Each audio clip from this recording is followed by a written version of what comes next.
Fasawra ma'ahu qalilan. Demak, bobo Mustafa u bilan biroz yurdi. Summa qala lahu, unga dedi. So'ngra unga dedi: Ila huna la a'rifu at-tariq. Ha? Men shu yergacha bilaman.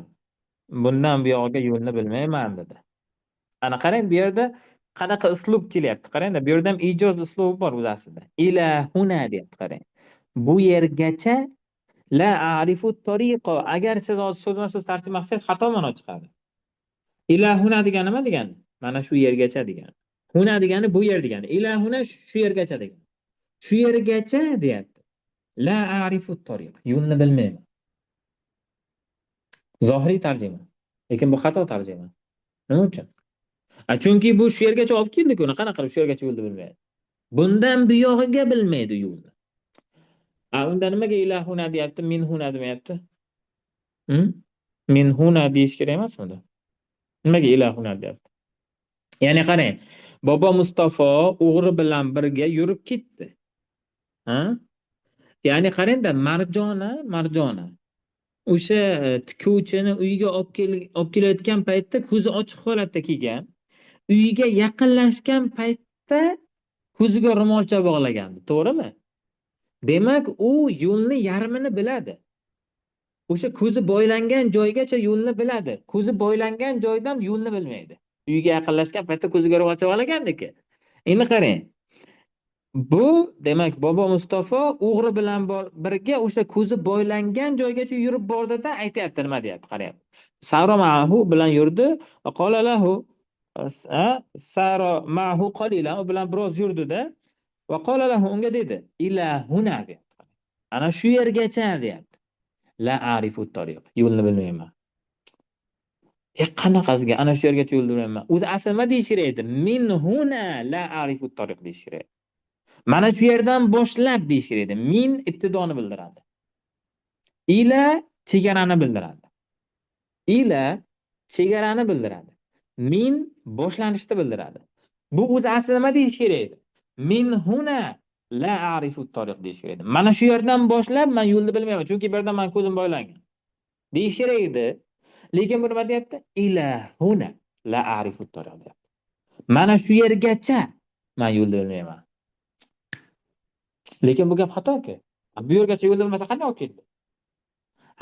Bu yerda unaqa tarjima qilinmaydi.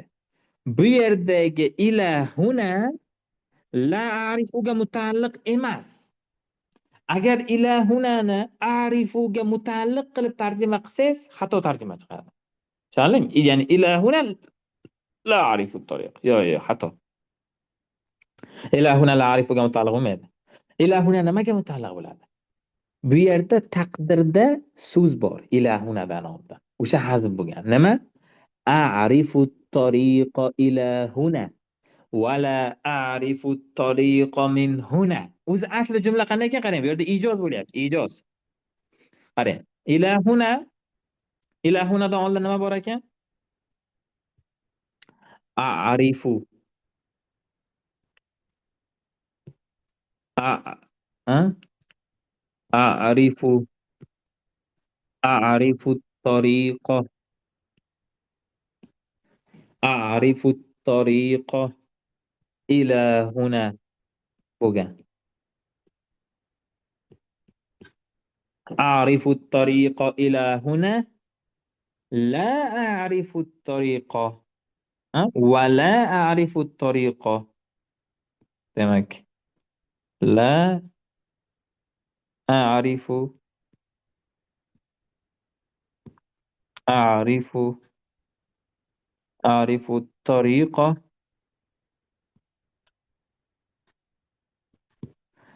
min huna bo'lgan. Yaxshi? Min huna.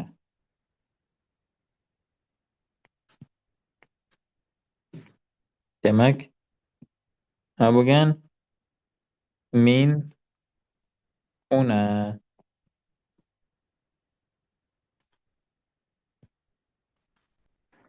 Wala a'rifu at-tariqa ila huna min huna. Min huna ma'no yozaylik. O'zi asli jumla mana shunaqa uzun bo'lgan. A'rifu at-tariqa ila huna. Mana shu yergacha yo'lni bilaman. Vala a'rifu at-tariqa min huna. Bu yerdan boshlab yo'lni bilmayman. O'zi aslida ko'ryapsizmi? Jumla shunday uzun bo'lgan. Lekin nima qilinyapti? Qarang, diqqat qiling. Nima qilinyapti? Mana bu boshidagi a'rifu at-tariqa jumlasi hazf qilinyapti. A'rifu at-tariqa jumlasi hazf bo'ldi. Ha? Mana bu vavom ketdi. Vala a'rifu at-tariqa. Mana bu min huna ham ketdi. Nima qoldi? Ila huna la a'rifu at-tariqa qoldi. Ko'ryapsizmi? A'rifu at-tariqa hazf qilindi. Ila ila huna qoldi. Ha, vovni ham tushirib yubordik. La a'rifu at-tariqa qoldida min huna tushib ketdi. Nima bo'ldiki? Ila huna la a'rifu at-tariq bo'ldi. Endi qarang. Bizda nima bor edi? Balog'atda ijozning qoidasi bor edi. To'g'rimi? Ya'ni bir gapni qisqartirib aytish uchun, ya'ni umuman bu nahviy qoida ham desa bo'ladi hattoki. Bir narsani hazf qilish mutlaq qoida. Mutlaq bitta qoida yodlab olinglar. Bu nahvga ham tegishli, balog'atga ham tegishli. Nahvda ham bu narsa bor. Nima? Qoida nimadan iborat? Bir kalimani yoki bir jumlani hazf qilish uchun bir belgi qorina bo'lishi kerak. Belgi bo'lishi kerak, bir signal bo'lishi kerak. Tushunyapsizmi? Agar belgi bo'lmasa, hech qanaqa bir signal bo'lmasa, o'sha kalimani yoki jumlani hasb qilishlikka, unda hasb qilish xato bo'ladi. Hasb qilish xato bo'ladi. Masalan, qarang. Qarang. Masalan, kimdir mendan savol so'raydi. Masmuka deydi. Ma ismuka deydi.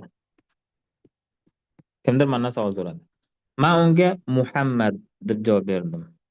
Muhammad. Hozir mana shu Muhammad degan bitta kalima men aytgan gap bo'lyapti.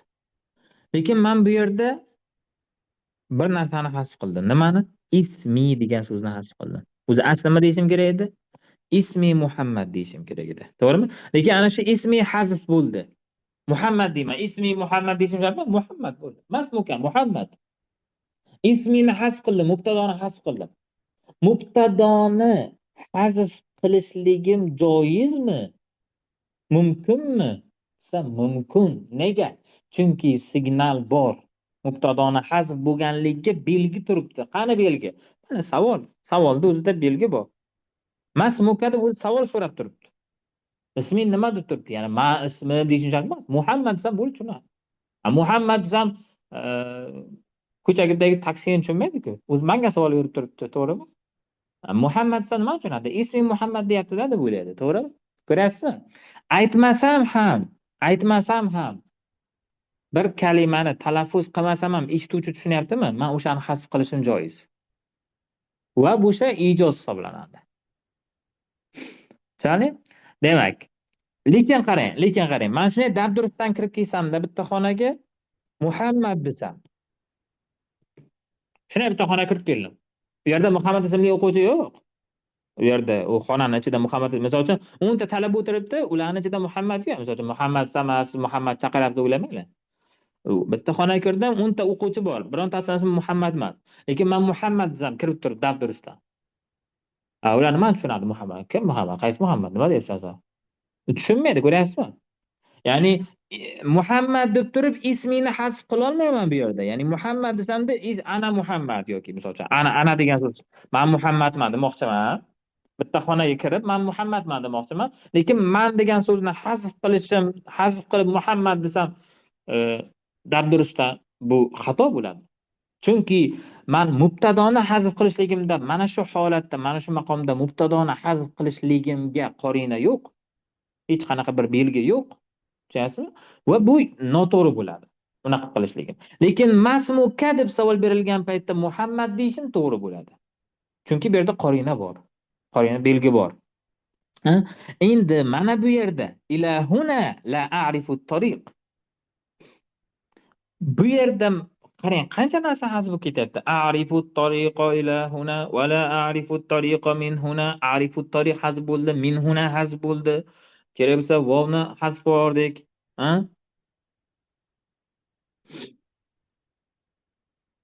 Mayli, bu yerda vov atf harfini bor deymizmi, yo'q deymizmi, vov unchalik muhim emas. Vovda bor desak ham, yo'q desak ham aniq hazb bo'lgan narsa arifu tariq va min huna hazb bo'lgan.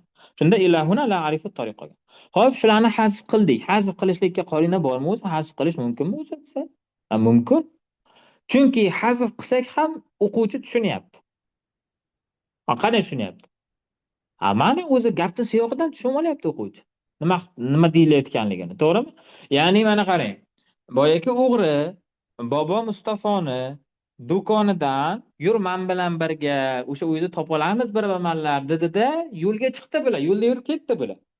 Bular ma'lum bir muddat yo'lda yurdi. Bu bobo Mustafa o'g'rini ma'lum joygacha olib bordi. Da keyin o'sha ko'zi bog'langan joyga kelgan paytda to'xtadida qarang. Demak, o'sha yergacha yo'lni bilgan u. Bo'lmasa qanday olib boradi? O'sha yergacha yo'lni bilgan. Ha?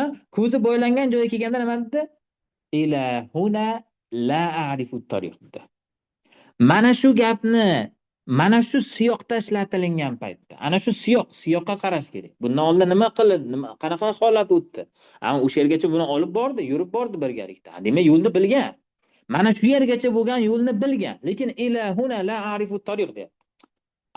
Demak, ana shu holat holat ya'ni mana shu joygacha o'g'rini olib kelganligi, o'g'ri bilan birga yurib kelganligi ana shu qorina bo'ladi. Bu yerda ila huna la a'rifuga mutaalliq bo'lmaydi.